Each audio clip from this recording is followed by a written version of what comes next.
Aditya Birla public school के समाचार कक्ष से देश दुनिया की खबरों के साथ मैं सान्या नाइक। शुरुआत करें अपने देश के समाचार से। चीन, यूरोप और नासा अटके हुए हैं चंद्र और मंगल पर।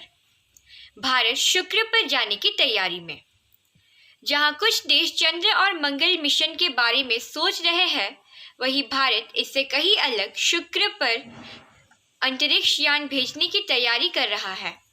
दिसंबर 2024 में भारत इस ग्रह की ओर जानकारी संग्रह करने के लिए ऐसा करेगा। कोयला संकट से निपटने के लिए उठाए गए अहम कदम। देश में गहराए कोयले संकट से कई कारखाने और बिजली उत्पादन संस्थान पर खतरा मंडरा रहा है। इन कारखानों में कोयले के सप्लाई को तेज करने के लिए रेल मंत्री ने विशेष व्यवस्था का आरंभ किया। अब समाचार दुनिया के। प्रधानमंत्री मोदी का फ्रांस में जोरदार स्वागत हुआ। राष्ट्रपति मैक्रोन से की मुलाकात। यूरोप के 3 देशों की यात्रा के आखिरी चरण में प्रधानमंत्री नरेंद्र मोदी फ्रांस पहुंचे। उन्होंने फ्रांस के राष्ट्रपति एमेनुअल मैक्रोन से मुलाकात की। कई अहम मुद्दों पर की चर्चा।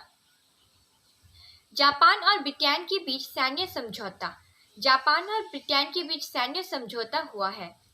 इस समझौता में ब्रिटेन के प्रधानमंत्री ने दबाव बनाने वाली ताकतों के खिलाफ अन्य देशों के साथ मिलकर काम करने पर सहमति जताई।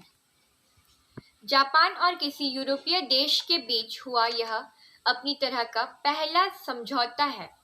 उन्होंने इस बात पर भी सहमति जताई कि दोनों देश आपदा राहत के लिए मिलकर काम करेंगे। अब चले खेल की दुनिया में। हैदराबाद की लगातार तीसरी हार। पहले बैटिंग करते हुए दिल्ली ने 207 रन बनाए। उसके जवाब में सनराइजर्स हैदराबाद ने सिर्फ 186 रन ही बना पाया। इस तरह 21 रन से हार का सामना करना पड़ा। माँ बाप मजदूर, बेटी फीफा अंडर 17 में।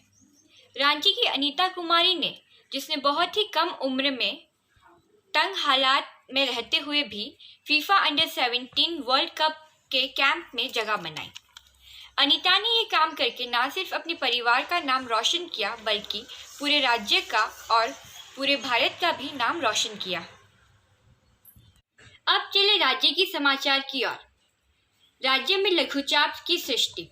बंगाल की खाड़ी में पुनः तूफान के आने की संभावना।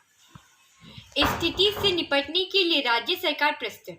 स्थिति पर सरकार की नजर बनी हुई है। शहीद परिवारों की सहायता राशि में बढ़ोतरी। राज्य सरकार ने शहीद परिवारों को दी जाने वाली सहायता राशि में बढ़ोतरी कर 10 लाख रुपए कर दी। पहले यह 5 लाख रुपए थे। अब समाचार कुछ हटके। एक ही कंपनी में 84 साल से काम कर रहा है 100 साल का शख्स। गिनीज बुक में दर्ज हुआ नाम। आजकल लोग तरक्की के लिए कई नौकरियां बदल लेते हैं। वहीं ब्राजील के 100 साल का शख्स ने एक ही कंपनी में 84 साल से काम करके विश्व रिकॉर्ड बनाया है। इस रिकॉर्ड के लिए उनका नाम गिनीज वर्ल्ड रिकॉर्ड्स में दर्ज हो गया। संस्करण यही समाप्त हुआ। स्वस्थ रहे, सुरक्षित रहे, मास्क पहने और सामाजिक दूरी बनाए रहे। धन्यवाद।